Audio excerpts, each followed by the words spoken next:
Okay.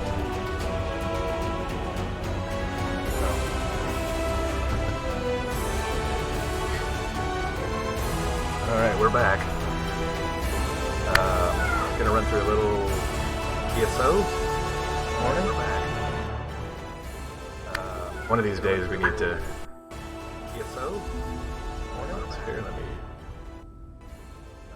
one of these days we need to... TESO? Let's here, let me... Got an audio issue here. There we go.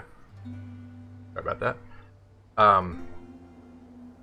Need to get in and actually check out the latest DLC with the dungeons. Have not done that yet, but been coming back to this more recently. Kind of took a break here for a few months, playing fairly steadily up there for a while, but took a break here before the last DLC was released. Still kind of looking forward to more content, seeing what the next chapter is to be about. Those of you that are new, I'm actually been playing ESO since beta. Actually participated in the beta, and then the first month at the time I was kind of involved in Skyrim, so it wasn't my cup of tea at the time, so I actually took the first year off. But when they went free to play, I believe it was March 2015 when they went free to play. That's when I hopped in, and I've been playing steadily ever since. So it's been quite a few years. Great game, but having accounts over on both the NA servers and EU, which is where I am now, with multiple accounts. It's a great game, but even with all the content, after 6-7 years, you tend to run a little low on things to do necessarily. But so I come back to it more occasionally now, just to kind of mess around and just see what's new, and that's what we're gonna do today. Hopefully hop in and maybe run some dungeons, or see who needs leveling up for questing.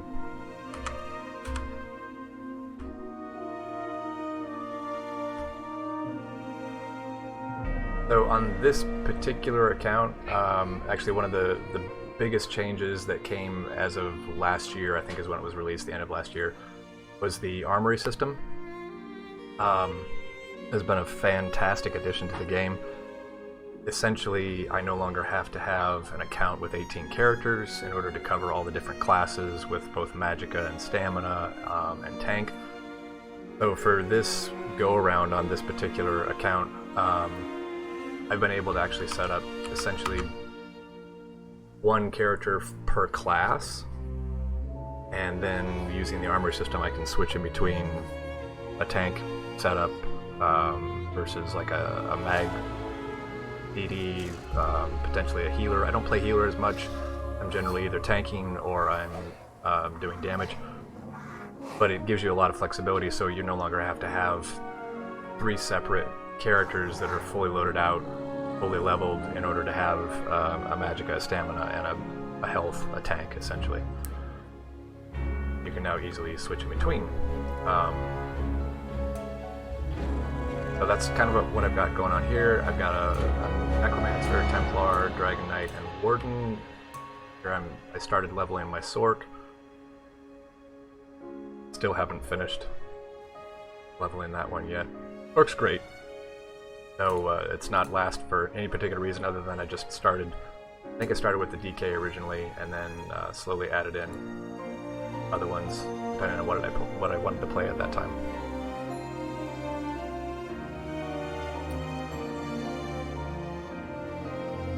So let's hop in with the Dragon Knight here. See what kind of dungeons we have for today.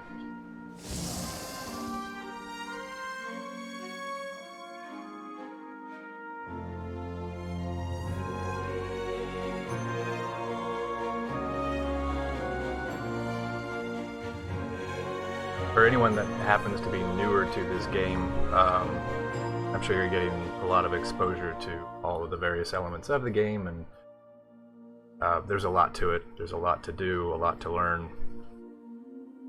but it's definitely a fun game to jump into. I don't think the learning curve on this is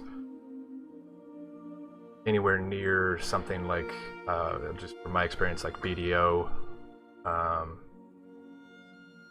terms of what you need in order to kind of get up and running and started.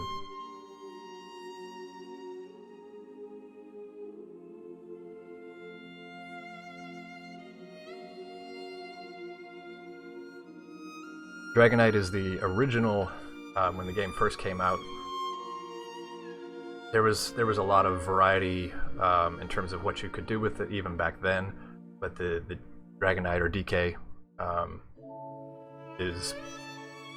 was when it was released, was kind of the original tank class. But so much has changed over the last 7 years, I guess it's been now, 2014, 6-7 years, that especially now in the recent last year or so, there's been a lot of hybridization going on. Okay, daily rewards, rosin. That a lot of the traditional class roles have since either been toned down or kind of been gotten rid of completely. So, and the game was always fairly flexible. It's always had the ability to. Their motto, "Play as you want," actually is pretty applicable to this game. It may not be best in class, it may not be the top tier in terms of what you're trying to do with it, but there's always been room for hybridization or just weird left field type builds game. That's pretty fun. There are current offerings. And their daily login rewards. You can see, I haven't been logging in much. Yeah, we're about done.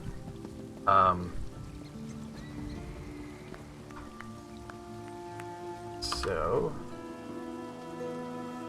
managed sales, Vaults of Madness. Oh, look at that, Coral Airy. So today and tomorrow, it looks like the dungeons are the latest DLC dungeons. So, don't think I'm going to be running those today.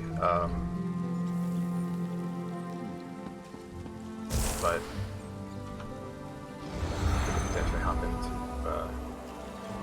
the base game ones, Vaults of Madness and Better Cells.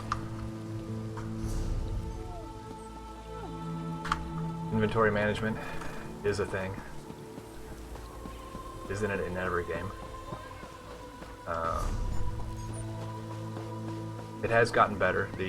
There was another system that was released, I believe it was the year prior to that, collection system, where the various sets that drop in the game, whether it's overland or dungeon sets, wherever you happen to get a set item from. A set is basically a collection.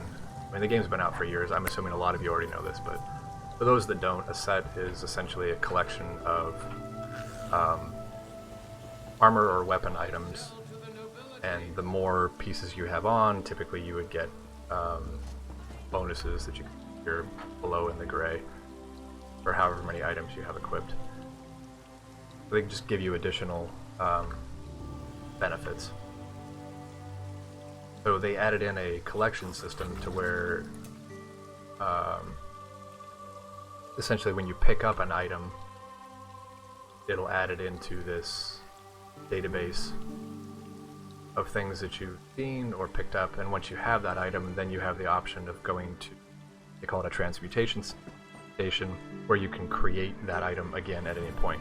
So this was a huge boon to the inventory issues that a lot of people were having, because essentially once you get an item, say this helmet of the ranger, I can delete that in my inventory or in my bank, wherever it's stored, and at any point if I need that item, I can come in here and I can recreate it. So that helped out a lot too.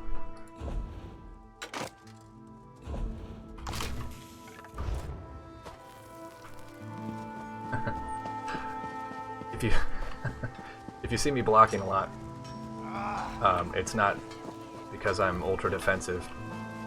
It's because I've been playing a lot of GTA lately, which is the forward movement is traditional WASD. So I keep trying to move forward with W, whereas in this game I've got it mapped to the right click. Yeah,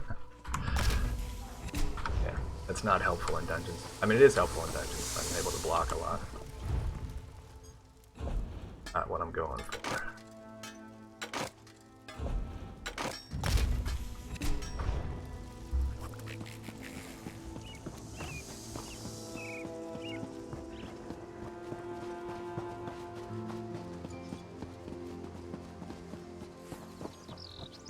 Clearing out some minor inventory items to make a little bit of space before you run the dungeon. We're all sitting in the bank. I have a limited crafter over here. Doesn't do a whole lot. She basically is just for transmuting, so she's got Divine's traits and infused traits, that type of thing. It's kind of the optimal traits for certain items, so that I can transmute pieces into more optimal traits when I do find them, or need to recreate them. But my main primary crafter that has everything researched is actually on one of my other accounts, so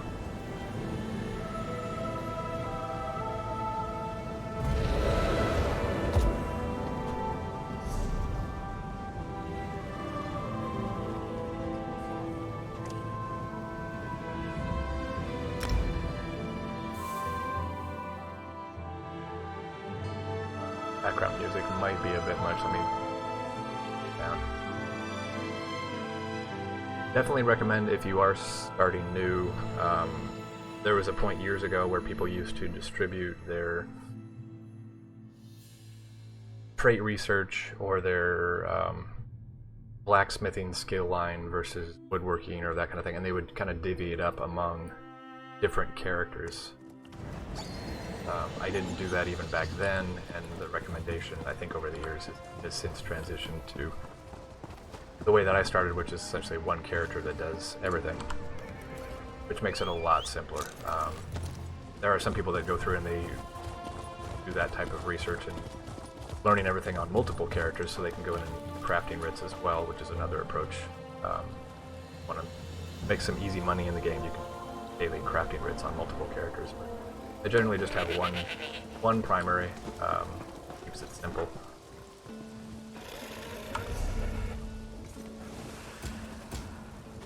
No, I still have pledges from before. These are better pledges, but probably not going to find a lot of people to run them, so.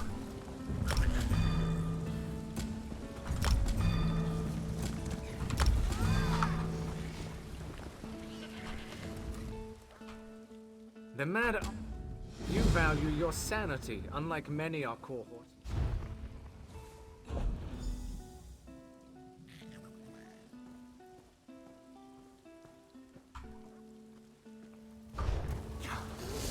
Just grab the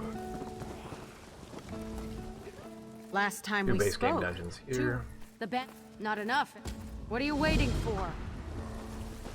And Berglog here does the DLC content dungeons, so.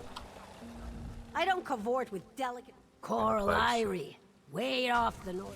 Yeah. I need to hit those one of these days. The DLC's been out for, I think, a couple weeks now. I usually give it a little bit before I jump in, just to let them work out bugs and that type of thing. Okay, I think that's it. We got food, inventory is cleared.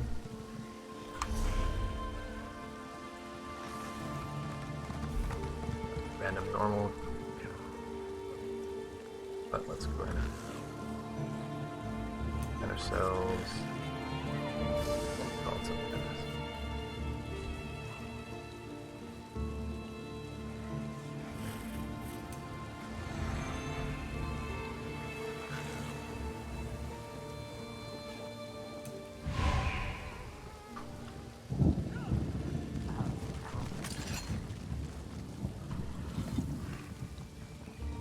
So this is, over the years, obviously a lot's changed. Things vary depending on what patch is released, what's strong, what's nerfed, that type of thing. It's a typical scenario for a game, especially of this size. I've gone back and forth. I've tanked with everything, I think, at this point, except for Sork. I think I've tried limited Sork tanking,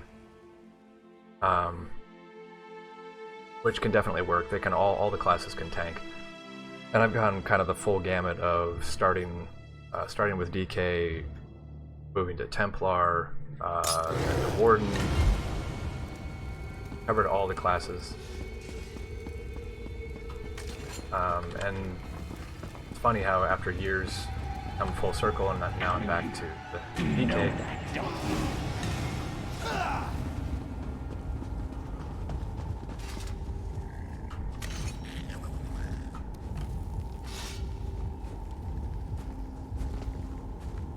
Mostly a Magicka spec. I think I'm running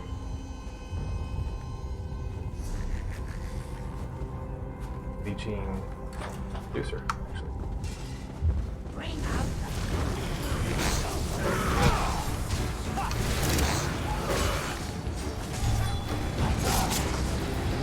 Focus in here and do my job.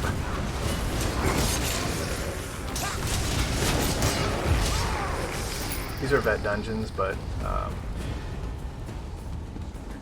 they're base game vet dungeons, so they tend to be if you've been playing the game for a while, they're not as bad.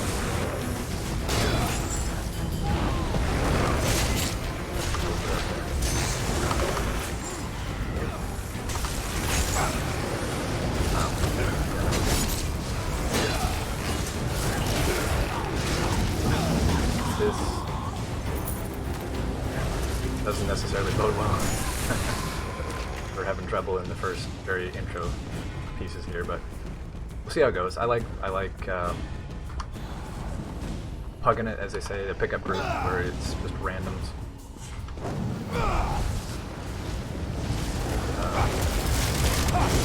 It's an opportunity to help newer players. Sometimes it ups the challenge factor.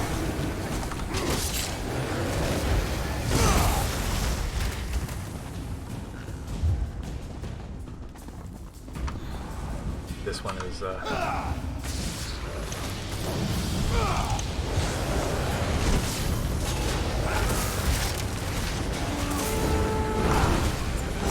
hopefully they understand the mechanics, but my pay. Nope.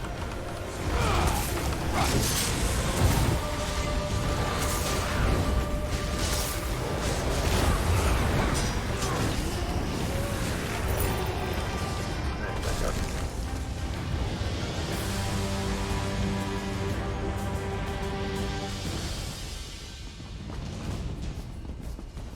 Your soul is mine.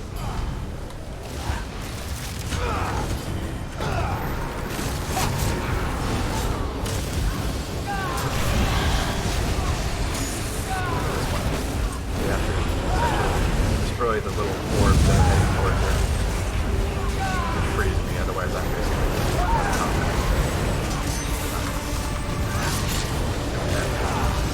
the last one, by the way, when it goes into the tendril mode,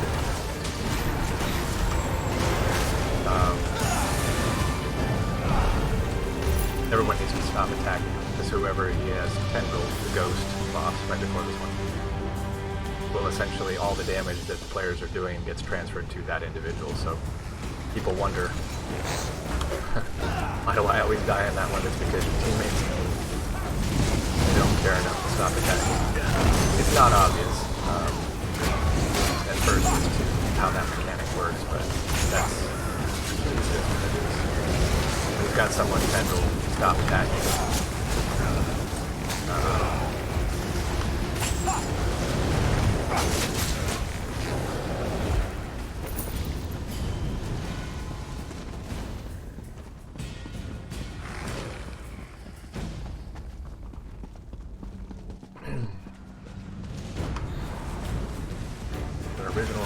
base game dungeon. Still a good one though, actually.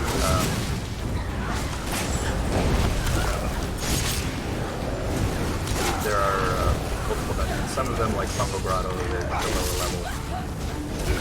Those can get kind of old, but there are definitely some of these. The ones with the Cold Harbor layouts, where they've got all this blue and rock. There's something about it. I find it appealing.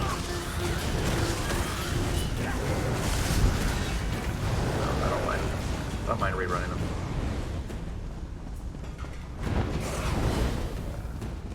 I think top of my list,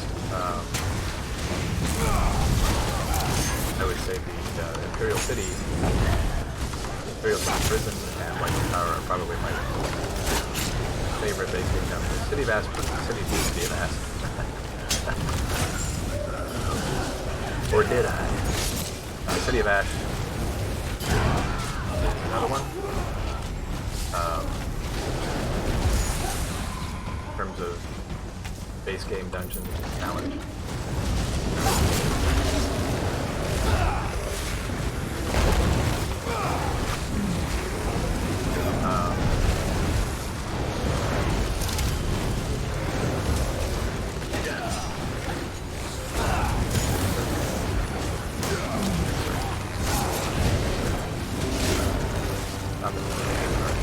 I think everything's between posts so that when they run back and forth.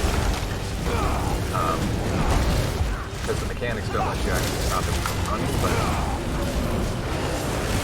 that gives position of well when it's not being done.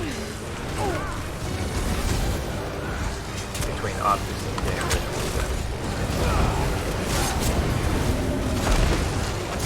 The intent is try to keep them as close to the group possible so that he's not running all over the place, but it doesn't always work. When they're laying down their AoE damage, not just walking out of it.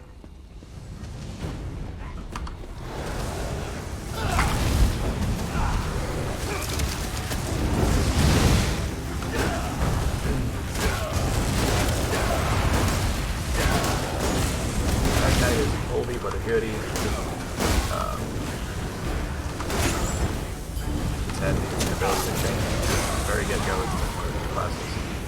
So they added some additional change capabilities for other classes, for Fighters Guild.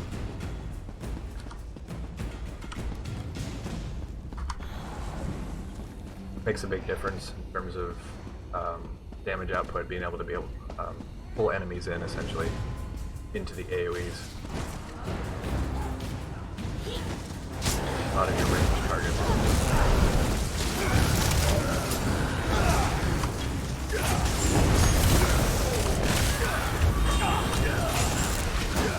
Just makes it easier for them.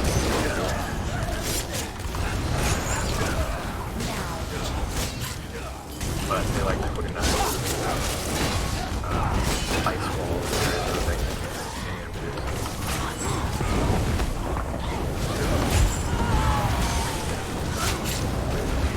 Hit them all at once.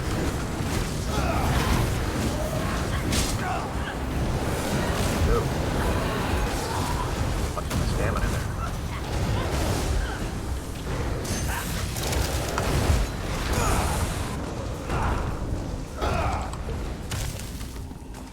Or pay attention.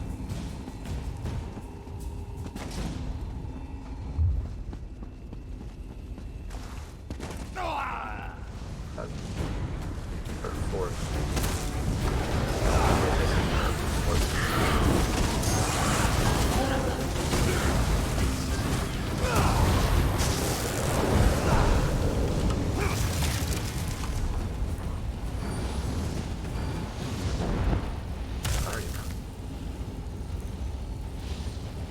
Where's our fourth?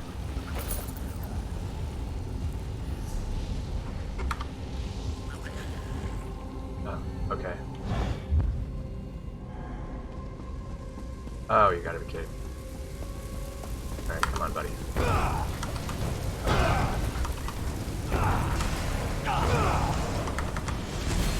that there. I was waiting for a player.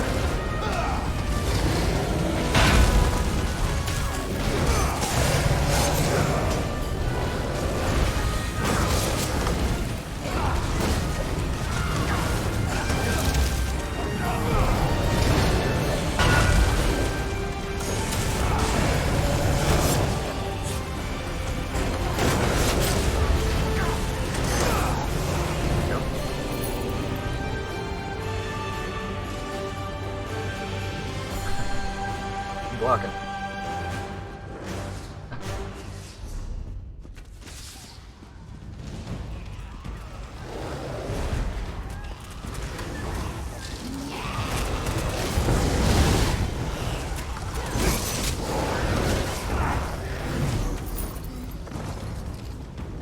And vampires.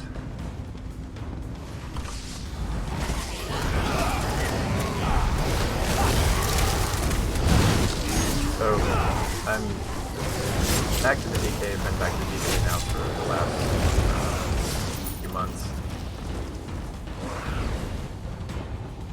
Oldie but a goodie.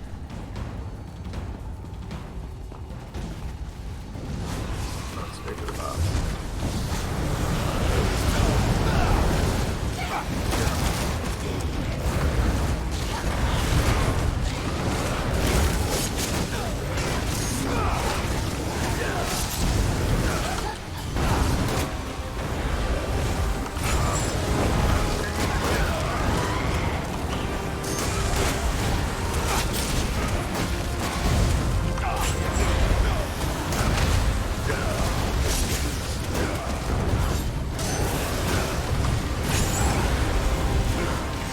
One thing about chains that are very sort of useful for them is they can be a little temperamental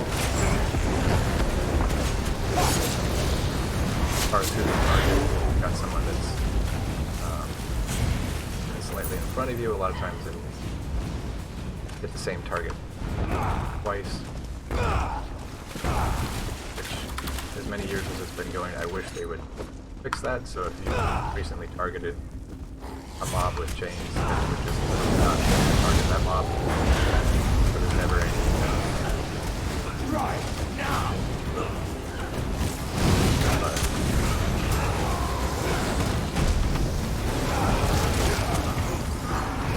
it's basically pay attention and kind of straight position yourself slightly to the left or to the right of whoever you just chained in order to get around them to chain the next target. Takes a little bit of use, but very satisfying tank to be able to chain in mobs, because it is extremely useful to your team, especially if you're going for hard mode clears and speed runs. How quickly you can get through mob runs.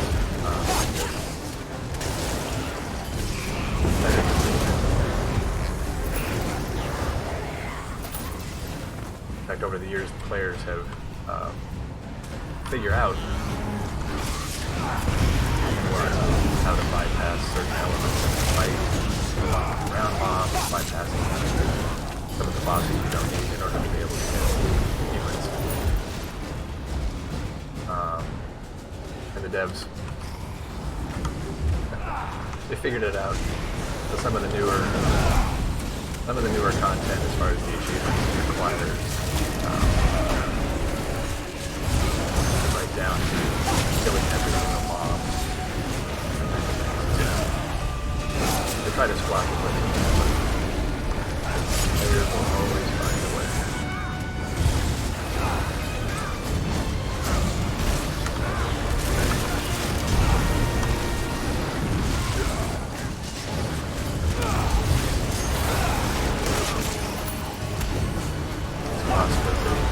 Spinning in the can for about 50%.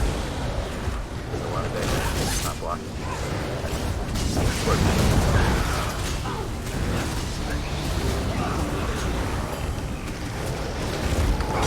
This area is kind of a pain to get through. Not because it's difficulty, but they have a lot of mobs that spawn in, and if you don't deal with them, they try to catch up with you.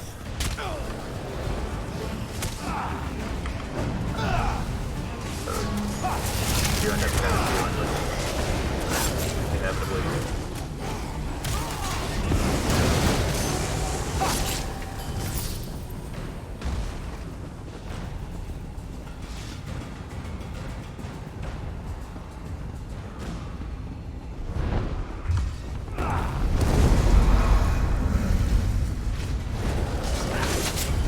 Oh, ma'am.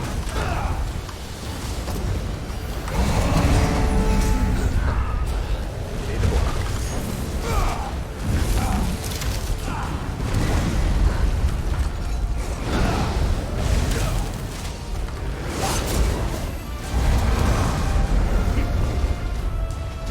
Some of the mechanics in the game, block,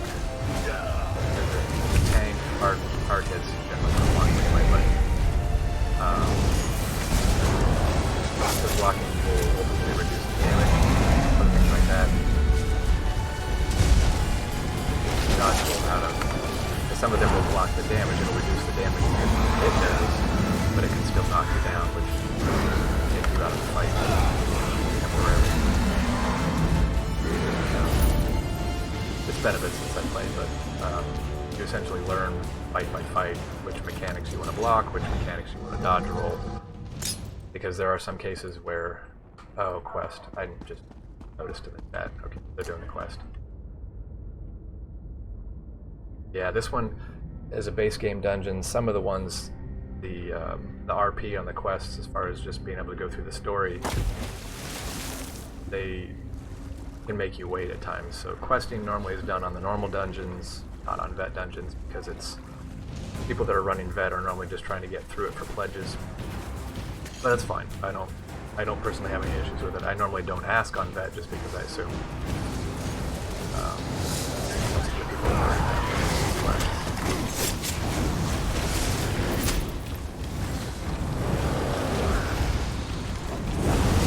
dungeons for premiere are, unless we're learning new content and running it on vet and going for achievements or something like that, for the most part it's a fairly relaxing adventure for me, so I don't have any issues if someone wants to go through a quest or hunt around in chests, that kind of thing. I don't like that.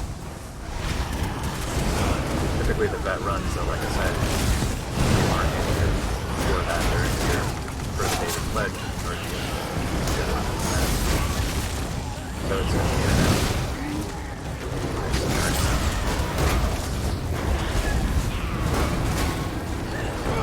But I've done that before myself. I've gotten into something, especially on the accounts with multiple characters. And every once in a while you come across a dungeon that some of these characters you realize, oh, I haven't actually done the quest on this. But it does happen.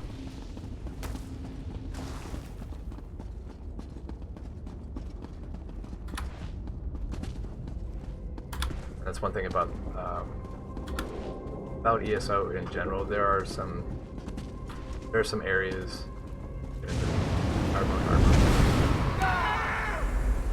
If you get into PvP or even in some of these, there's some people that they take it to an unhealthy level.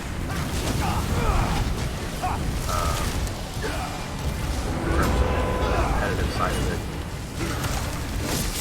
So they can completely just run over anybody that's attempting to play through the quest or the story, or it doesn't necessarily care about all the achievements that they're going for. I get it, some people are all about achievements, but to me, if that's the style of gameplay that you're going for, especially if you're going for hardcore speed runs and that type of thing, get some friends. Find some people in the game that have similar. This one, when it's goes command center, you can move out of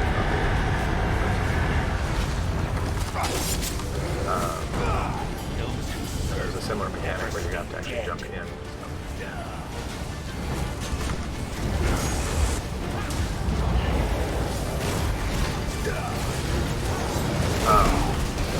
If that's your thing, it's perfectly reasonable.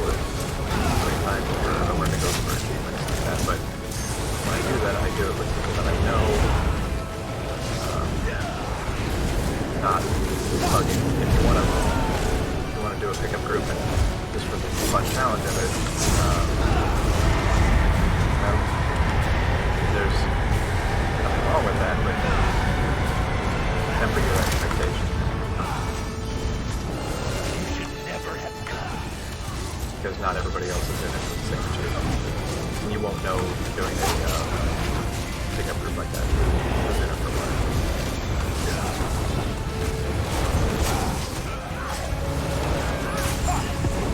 I like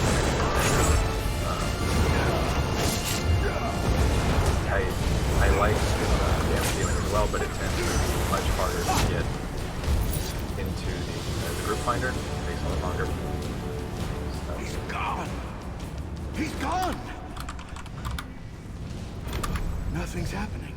Seems the mad architect's destruction look at that. did See, not that allow is- us to step from this this is plane. Unfortunately, Not my primary we'll have to account, make do but with I just got an achievement what he on mastered this place. guy, even though Mastered he's the Daedra somehow. tanked and Perhaps we can do the all same. sorts of stuff, but But what do we do? Where do we go? We can't stay here.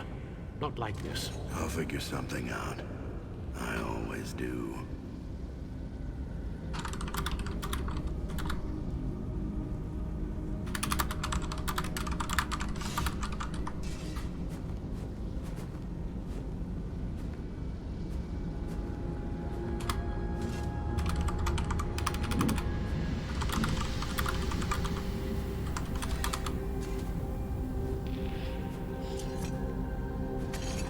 this is where the collection side of it. So dungeons will drop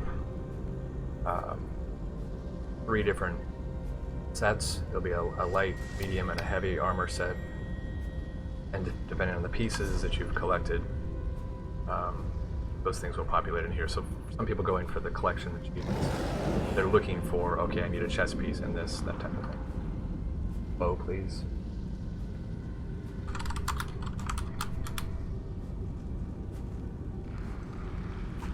I got.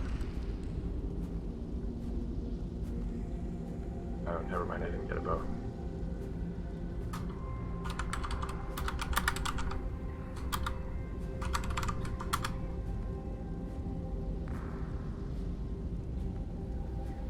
So these are the various pieces here that dropped.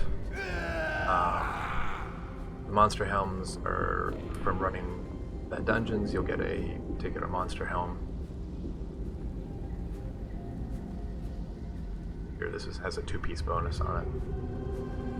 So I've got actually 2 pieces. These green indicators, this is an add-on for me. Green indicators mean that I don't actually have these pieces in my collection yet. But all the rest of these I do, so.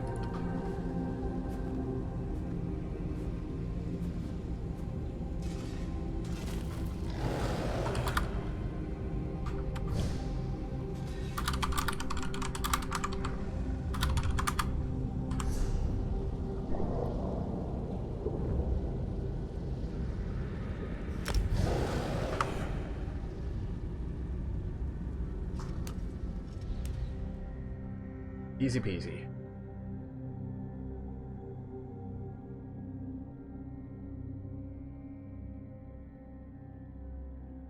A bit longer. I'm surprised we actually got the assassin. I believe the assassin is a speed run. That particular achievement.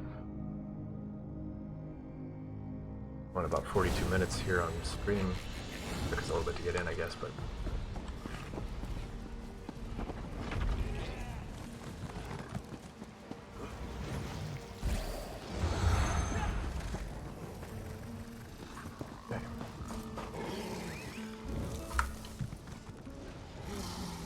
So Alpha Gear, this is one of the add-ons I use. It's a great add-on. This was essentially the primary add-on for a lot of people prior to the armor release. This gives you the ability to swap gear, as well as, yeah, I've got the various skills over here for my front bar and my back bar, different loadouts. The one thing that the armory really changed and brought to the table is, instead of just swapping gear, the armory now includes the ability to swap skills as well as morphs for skills. You also get the addition of what do they call them? Curses in the game. So werewolf and vampire, you can now swap back and forth between active werewolf versus active vampire, because those two are not, you can't be both. kind of thing, and you have to be bitten and then level it up, that type of thing. So it allows you to swap curses as well. They've indicated that they're going to give you Mundus Stones. These are additional boons that you can pick up, but those are also at some point going to be part of that swapping. That's pretty much the only thing left in terms of dynamic pieces between builds. The only other thing that I'd love to see them include is the food, but I'm not sure how they would actually do that from a code standpoint. So, but Mundus definitely, because depending on what I'm running, I may not be using the Atronac, which gives you a mag recovery bonus, or a damage build, for example, which means I have to go switch to a different Mundus Stone every time I swap builds. I've actually got Armory Assistant here. Kind of show you. He's basically your mobile armory versus going to an actual armory station. Remember to move those feet, eh? You go in here and you can see I've got like just two different setups for this particular build. So here's my primary tank build. These up here are from your CP, because I didn't actually go into that, but essentially here's the CP loadout. Those are champion points. The spec loadout as far as where the points go into either magic, health, or stamina, and then you got the different sets, skills, and the skills include specific morphs as well, which is nice. And then your armor and over here.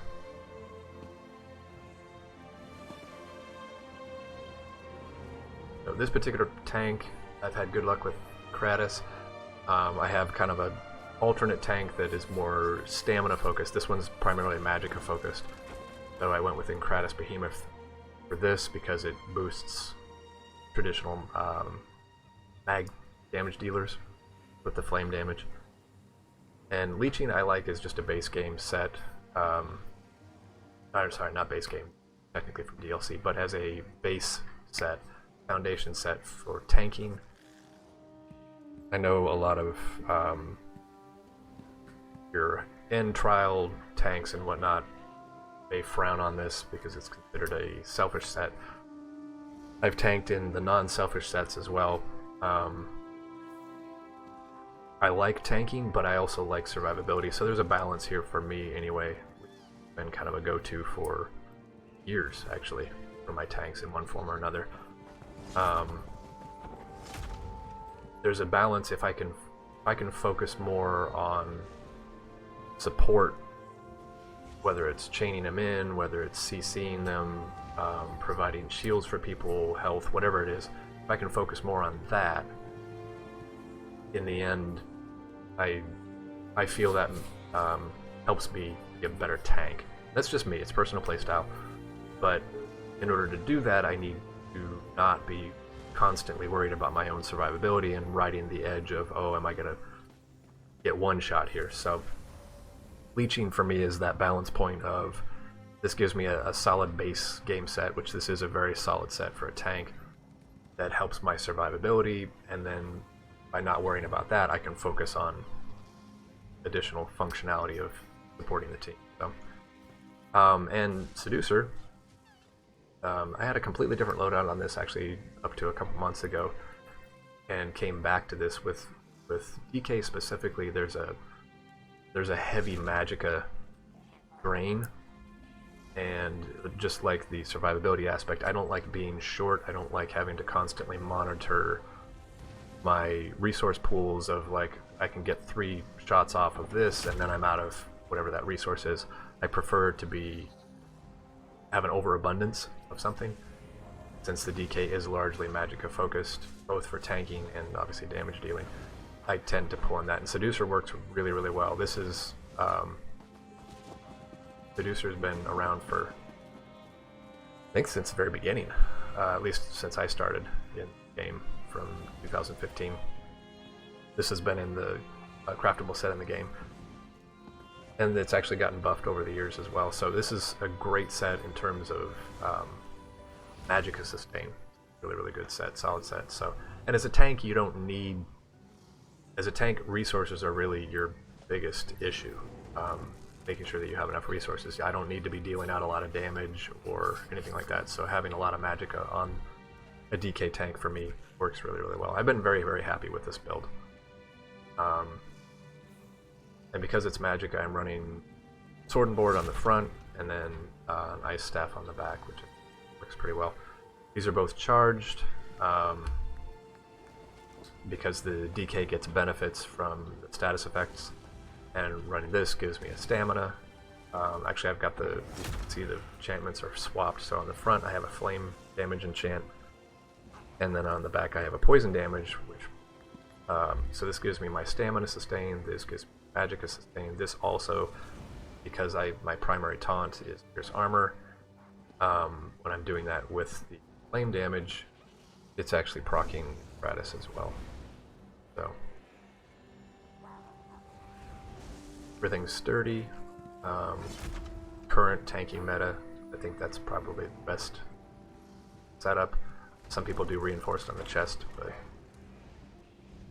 sturdy everywhere. Bleaching jewelry is healthy, and then there's mag recovery on everything here. It's fun. It's a fun setup. DPS on this is fairly secondary. I don't do. I haven't actually done DPS on this for quite a while. I've been tanking on it because it's kind of my primary tank. DPS setup. I went with Pelinals. This is a another change they made. I want to say it was 6 months, sometime in the last year. I want to say this set got completely overhauled. It's a craftable set. I think it's kind of snuck under the radar in many ways with the changes that were made to it. If you're someone who plays as a solo player, which I tend to when I'm going out and I'm doing the non-tank, non-group stuff, I tend to be on my own a lot, whether it's doing quests or soloing different types of content. This is a great set. This is, I think it flew under the radar, like I said, with the changes, and not a lot of people are using it. But in terms of solo play, this actually works really, really well. See from the various bonuses here, you're getting a damage shield and a damage boost. So as long as you have the ability to sustain the health, the increased damage that you're taking from it, excuse me, this actually works really, really well. So it's not going to be best in slot by any means, but I do like it as kind of a secondary side. I wanted to try something different with this one. New Moon has been my go-to for several years now. I still really like that set, even though it got nerfed several years ago. I think it's still a very, very, very solid base set. Plus, I have a lot of pieces that are golded out, so kind of my go-to for a lot of cases. But I wanted to try something new, and when this change came out, I looked at it, tested it out, and it's actually pretty solid. So keep it on the down low, but it's a decent set. So essentially running Pelinals. This is a dual wield setup. This is just here for recovery. Tend to feel like DKs are a little lower on the recovery side, regardless of whether you're playing mag or stam. Traditionally, I've almost always had like one recovery glyph or some other means of getting recovery on the DKs. It's probably based on the fact that I don't use ultimates as often as I could. This is definitely one way on the DKs to get your resources back, but it's a playstyle thing. But for me, I prefer to have a little more recovery. So the Magma Incarnate is a good one piece for that, because good recovery on both. So this is running, it looks like Kinra's. Like I said, I haven't actually run this as a damage dealer in quite a while, but Kinra's is definitely, I think that's probably best in slot for both mag and stam now. Top 5 for sure, as far as damage output. This is a solid set too. With the hybridization changes they've made, I know people are running, mag characters basically are running this probably on jewelry and weapons. Oh, Ring of the Pale Order. Yeah, so this is definitely a solo setup, because Pale Order is not going to be terribly beneficial in a group. So between Pale Order and Pelinals, this was definitely something that I was just running around on my own. Decent setup. So anyway, you can swap between them. I got sidetracked, sorry. Mix things up, are You can swap between them. This is the DPS loadout. You basically go and select whatever loadout you want. I want to go to tank. And then it gives you down here the ability to equip that. And it comes with curse if there is any, and everything you see here.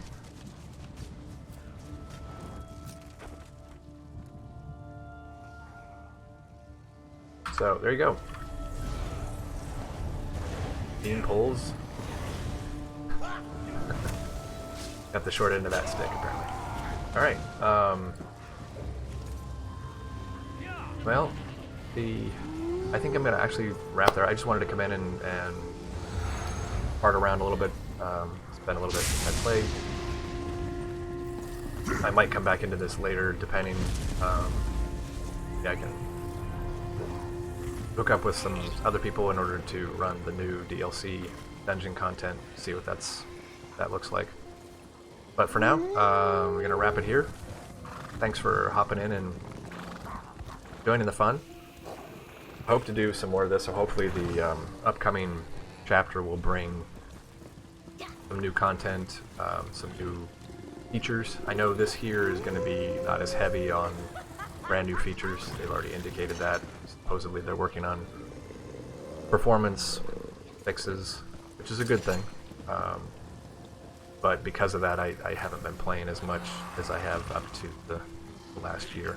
So, but I like hopping in every once in a while and just running some dungeons or playing in groups doing something. So hope to see more here in the near future. Thanks, everyone.